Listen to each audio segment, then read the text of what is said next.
Welcome guys to another video. Welcome guys to another video.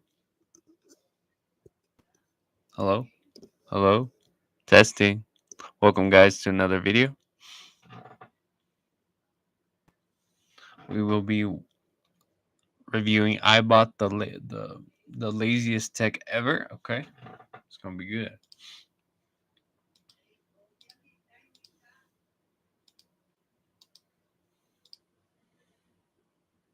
Super baked. Thanks to Mood Can. Mood is third-party tested. All right. This is the Posher cooking robot. And apparently, if I select a meal, so paneer tikka masala, I can customize it to my taste preferences, so very spicy. If I hit start cooking, this is going to do everything for me. Whoa! It's flinging in the main ingredients as and when they're needed. The pan here is going to cook the food, and this top section will even drizzle in the water and oil and sprinkle in the spices and salt at the perfect times, using a camera that is watching the meal come together and using AI to understand what it's looking at. So let's come back later to find out if I'm ever going to need to cook anything again. I have just spent $8,000 buying the laziest tech on the internet to find out just how much effort it's possible to save ourselves. Gadgets that cook for you, but also Let's see. have with you while you're on the couch, organized, but with one Couch extra special feature, control. a self-balancing gimbal cup holder. So it's using some sort of metal counterweight at the bottom to keep your drink upright, even if you rotate the tray. To up the stakes here, I should probably open the drinks. Sparkling water. Oh yeah, that works He great. should shake it. Normal size drinks can. He should shake it more aggressively to see if it really stays level. Yeah, it just about fits. I don't love the push you have to do every time you want to put it back. Oh, the tea from earlier. Okay, that's too girthy. But that's not the only thing it does. It is also modular. So for example, this is a phone holder and a tray for your remotes, which you can also add an anti-slip mat to. To be fair, it does actually keep your remote just as planted as your drink. Then, flip the thing over, it's an armrest. Or let's say I don't fully finish my snacks one evening, and this spacer over here becomes your lid. Kind of. It's not very well fitting, to be honest. The strangest thing, though, has to be this That's a odd way to save your chips. USB-C port, which means if you've got a power bank, you can put it into this compartment and use another USB-C cable to then power your phone via the console. But that just feels like such a clunky way to manage the battery of your phone that still doesn't even save you having to have a cable trailing around. So would I keep this on my couch? No. I mean, it does look a little cooler though, to be honest with you. You can charge your phone anywhere you go, kind of, you know. Definitely not. It just feels so over-engineered. Like I'd way rather just have a small drinks table like this, because you can keep anything on there with no restriction. I'd way rather eat crisps right from the packet, as opposed to measuring out a small portion into this tray and then washing the tray 40 or so seconds that I can remotely check from my phone. It's actually become a curry already. Early lunch is fine with me. Maybe you can relate to this. I mean, just as equally, maybe not. But for me, ironing has become such a time-consuming task that I even specifically try to buy clothes just because they require less of it. But that is where the shirt butler is apparently about to change things. A reimagining of the ironing concept that is falling apart as we speak. Oh, goodness. It might take more time to put that together than actually ironing your clothes. Not one of my smoother unboxings. But here, instead of putting the iron onto your clothes, you put your clothes onto the iron, which is actually one You put your clothes onto the iron. Okay. of two different balloons. So you'd use this one to iron your trousers or pants. Oh my God, actually looks ridiculous. I also feel like if someone saw this happening from the window, it would just look like I'm I don't know. It looks like a balloon. That's funny. trying to drown someone. Imagine bringing your side project to life just by thinking about it. Meet Base 40. And then this one is for your shirts, which ironically looks like it Inflated balloon. Ayo. needs an iron. So this is about as creased as a t-shirt gets. So you essentially dress your balloon, which, to be fair, So you have to dress your balloon. Okay, I see. is not as significant of a chore as it sounds. You then clip the pegs into the corners of your garment and go. So this is using hot air tension technology, which is effectively hot air plus the stretch created by the balloon. Okay, it's been 10 minutes and that is actually looking kind of promising. You can still see some creases, it's not flawless, but it has done about 50% of the ironing. So 50% better. So you might as well just do it yourself. Iron, your shirts, the clothes. For us, and I commend the innovation. So I have just made some hot dogs for lunch. It smells absolutely divine. But first, and easily the worst part of any barbecue, I don't know. It doesn't look that divine to me. is the cleanup. Dealing with this is one of the few tasks that I would consider worse than ironing. And so I am seriously interested in what the lazy gods have blessed us with this time, the Grillbot 3.0, a robot with wheels made out of brushes. So it should be as simple as placing this on the grill, pressing that to turn it on. You set the amount of time that you want it to clean for. So let's do the full 30 minutes. Oh my God, that was fast. It doesn't look like it's using any cameras or external sensors. And I'm pretty sure Are you sure you want them bristles, them chemicals on them to like clean this where you're gonna grill? I don't know how I feel about that. I'd rather use, like soap, a scrubber to scrub it off. Just say. sure if you don't close the lid on most barbecues, it will just brush its way right off the edges. But it will apparently notify me when it's done. The website doesn't actually say how, which is slightly alarming, but I guess we'll find out. Slightly alarming, and it doesn't even tell you when it notifies you. That's funny.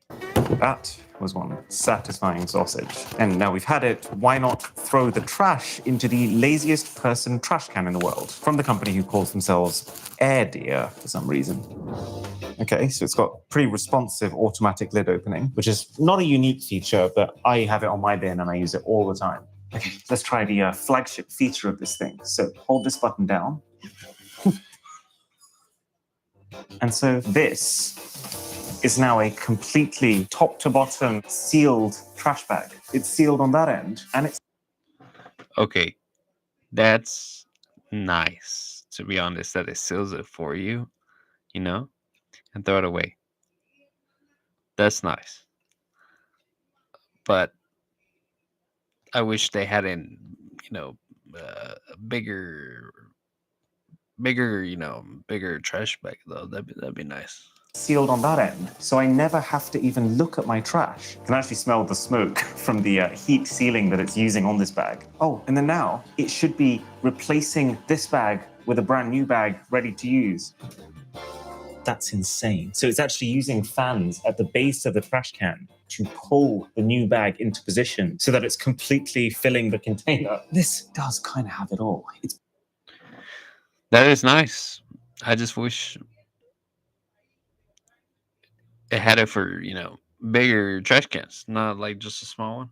Battery powered, so you can put it anywhere. The battery itself lasts for up to 180 days on a charge. The bin refills here are 20 bins in one bag. So that's going to last you just as long, if not longer than the battery. You know what? Screw it. 90% effort saved. Yeah, I think that'd be useful if it was like a bigger trash can though. Like, look how small that trash can is. Where have you been all my life? Stop taking meeting notes and let ClickUp I got hit AI with the Note other Taker do it advertisement. for you. It allows you to yo. focus on your meetings, not Hold anything. Because the Sol glasses are supposedly the world's first wearable e-reader. Let's try it. Oh wow, the image feels massive. This is the cinema-style reading experience. And the very interesting thing about this, compared to, well, actually any other headset I've ever worn, is that these are e-ink displays, which are just lit from the sides with these soft, warm white LEDs. And it's a little bit strange because, in theory, that should make it really low eye strain. I think it's the fact that those displays are actually sitting like 2 centimeters from your eyeballs that isn't achieving that goal. My eyes would be more at rest if I was holding an e-reader, say, here. So can you feasibly use this while lying in bed right before you sleep? I mean, this feels like what it was designed for. You just hold this very strangely shaped remote in your hand and use that to control everything. Gotta say, not my favorite remote. It's like the fact that you can't see it means that you have to feel your way around it. So the buttons have to be very clearly separated, and they're not. So it's very easy to press the wrong thing. And also like a surprising amount of effort to press. But actually, the bigger thing is just resolution. Like each display in front of your eyes is 256 pixels by 256, which sounds like a lot for how small the screens are, but the total resolution is then far, far lower than like a high-end Kindle. Yeah, I don't think this tech is useful at all, And you can kind of see it on the especially compared to actually like reading a book. E's and the Y's. The letters are not super well defined. And that's also limiting how many words you can fit on the page at once. So you're actually going to have to be turning pages like 3 times as often with this. Okay, but this is where the Sol glasses truly separate themselves from any other e-reader. You can ask them questions about anything you're reading, and it'll use AI to give you the answer. So it pulls open a whole load of different pre-made questions, and then you select one of them, I guess. Okay, then you have to select which pages of the book you're You have to ask the AI, hey, yo. referring to. Oh god, this is like the clunkiest form of AI that probably exists in 2025. There is no way that people are using a face-mounted e-reader with a tool-assisted speedrun mode was not high on my bingo card for this year. I don't think overall that makes much sense at all for Yeah, I would give it maybe 5% effort saved. most people. Apparently our paneer is done. Oh my god, that's actually bonkers to think that the last time I saw this, it was just a couple of ingredients in containers. And now, it actually looks exactly like the picture. I had a certain expectation in my mind of what would happen when I left a robot completely unattended to cook my meal for me. And this is... That's fine. But I feel like the plastic outside should be stainless steel instead of plastic. Just saying. Because, you know, them chemicals getting with your food, you know? not that. Oh wow. That is restaurant quality. I think that would be 85% useful. You know, if you were busy, you just want to put the quick ingredients, but you don't want to be there. But yeah. Paneer. The paneer feels like it's cooked perfectly. It's just the right level of soft. Considering this is max spiciness, it's actually quite mild, but just enough that it makes your mouth water. And the sauce has like a little bit too much cream for an Well, if it just comes with the machine and this bowl is separate, that'd be totally fine. average home-cooked meal, but makes it taste damn good. Are you happy with your paneer tikka masala? Yeah, 5 stars for the meal itself. But as impressive as that all is, would I actually buy one of these machines? Probably not. It's very expensive. Plus, there is an extra subscription cost if you want more than the basic 50 recipes. And in the future, that subscription will also let you import ones from the internet, which is, I mean, very cool that it can do that. But then why would that feature need to be paywalled? But I think the main thing here is the thing that really takes up the majority. Yeah. The price would be too much. You would need to have spend $1,000, I bet, for it. Something like that. Of your time when you're cooking is the buying of all the ingredients, the prepping and the chopping of all of them, and then the washing up afterwards. And this doesn't really save on any of those. It's actually kind of doing the one somewhat fun part of cooking, but leaving all the boring jobs to you. What I'm hoping is that they can find a way to offer a higher tier of subscription, but that also includes all of the pre-measured out portions of ingredients, drop into these containers and just let the robot handle your entire cooking for the week. The robot is not for me, but it does feel like the smartest iteration of robot does some cooking related task for human that I've ever seen. So that's lunch number 2 down. Now we just need some dessert. And providing that is the Okay, that's kind of cool that it'll make ice cream for you. Okay, let's see.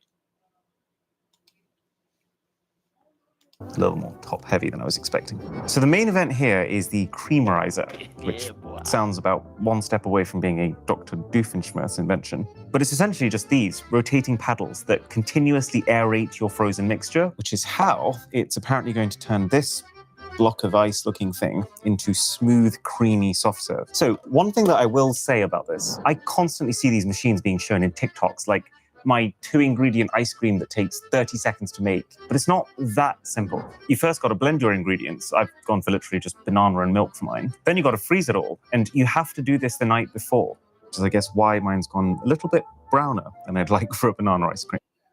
Oh, okay, so you have to blend it the night before, okay? I guess the banana doesn't freeze instantly, so it's going to oxidize. And then you've got to creamerize that frozen mixture. It does sound nice, though, clicking it all into place. And then this in itself is also a multi-step process that takes about 4 minutes.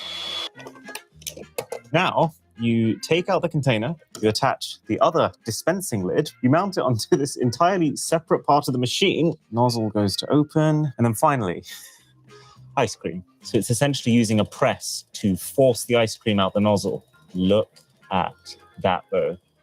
What? I can't quite believe that it's achieved this level of texture. I think that's nice. I do like the part with you make your own natural ice cream at home. I do like that part. With the 2 ingredients that I put into it. Yeah, that's kind of insane. It's just banana and milk, but it's smooth, it's creamy, it's not very icy, which I expected it to be. This one really tears me up because that outcome is absolutely unparalleled. That has to be 100, bro. Has to be. Effort required to achieve that outcome is so high that I can't see myself using it on a regular basis. It would have to be for at least 4 people for it to be worth all of this washing up and pre-prep. So I kind of rate this product. Plus, it can do sorbets, it can do milkshakes, and it can do mix-ins. So you could have nuts sprinkled in that it specifically mixes and not pulverizes. But it's not a lazy product. It's actually kind of the opposite. So much work has to go into it. Guys, we're going to space, apparently. You're not ready for it. In too deep. And it's all to find out if the $600 Ecovacs W2 Omni can save us. This is meant to be the robot for cleaning your windows for you. And I've got to say, it is looking promising. They really have thought of a clever way of keeping everything together. So like, for example, this is the robot. It sits inside this suitcase, and when you want to use it, just hold it against a window, and it suctions itself to it with apparently 8 different hardware-based fall protections. So it cleans the windows for you. I mean, when are you cleaning the windows be so much faster? Protection measures. Then that's connected to the suitcase via a cable that can coil itself inside to keep it tidy and untangled. Then there's also a mains plug that you can keep permanently inside of here, and a battery for 110 minutes of cleaning when you're away from a power source. Oh, look, so you can see the first thing it does is goes right into the top corner so that it can methodically work its way down. Oh wait, that's the Growbot. The alarm's going off. So that's how it notifies you. Elegant. But also notice, the camera I'm using, the Insta360 X5, our sponsor, is the only reason that I can be standing here recording me talking about this product while making sure that I miss absolutely nothing when it comes to the window cleaner over there, while keeping both of my hands completely free so that I can actually pick the thing up, all while eliminating its own invisible selfie. Yes, but you had to move the thingy over there with you and this. So I'd say more extra work. From the shot, so the thing just looks like it's floating. As for how well this is cleaned, by the way, I would say pretty well. It's like the entire... It's clean maybe 6%? Not all the way 5.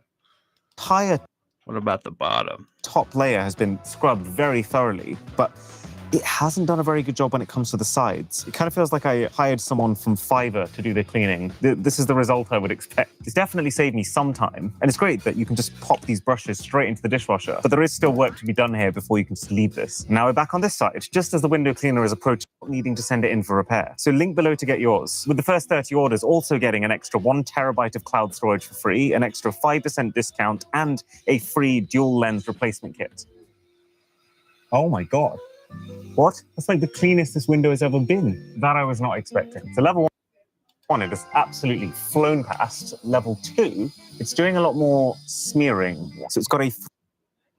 Oh no, it's smearing the ice cream. 3-nozzle wide-angle atomization spray that's meant to dissolve dirt on your window before it mops it over. It's also really cool how it gets right into the edges and the corners. I guess that's the benefit of them making it a square. So I would genuinely say, to my surprise, 80% effort saved. It's absolutely impeccable when it comes to the lighter grease, and it's just the heavier stuff that it's going to need a bit of help with. But then, Hey yo, the ice cream though?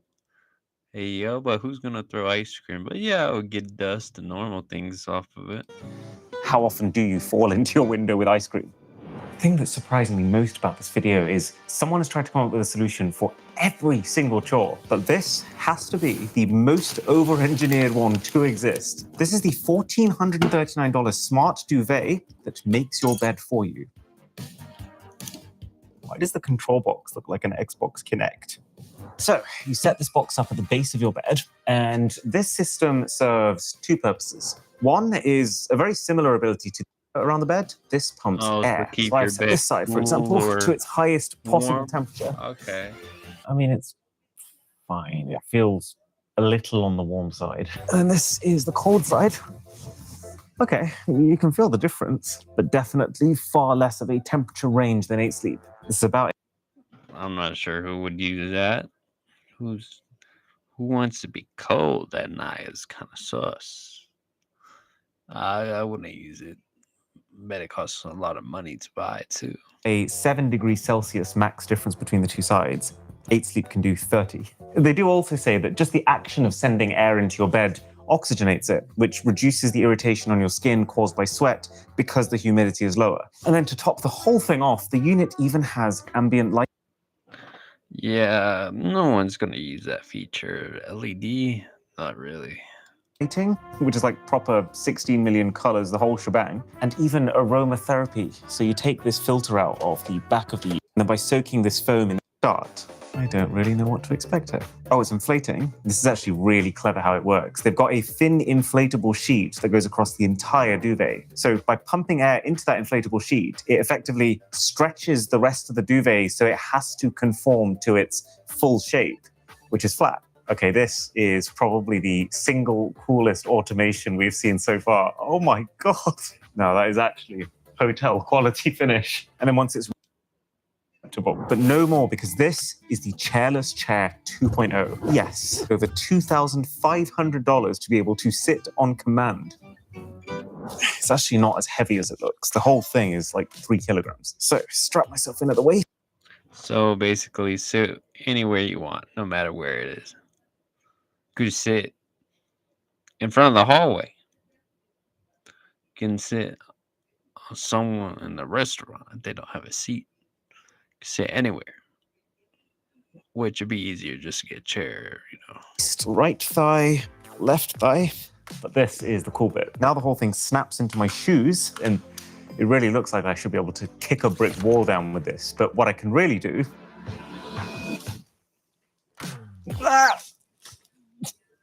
Yes, please. Thank you. So it's not flawless. You kind of have to treat it with a little bit of care. You kind of want to make sure both legs are fully extended before you put your weight on the thing. But if you do that, it's actually still not very comfortable. Yeah, it doesn't look comfortable at all. And a waste of your money.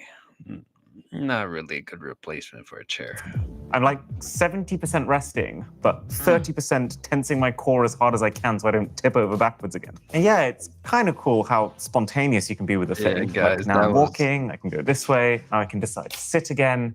I just can't wrap That my head was around it. why it costs as Okay, much as it guys. does, considering what it actually is when you break it down. As a general concept, This though, man's channel, by the way, if you guys want to see this man's channel. Okay. Thank you for joining the live stream. Have a great day.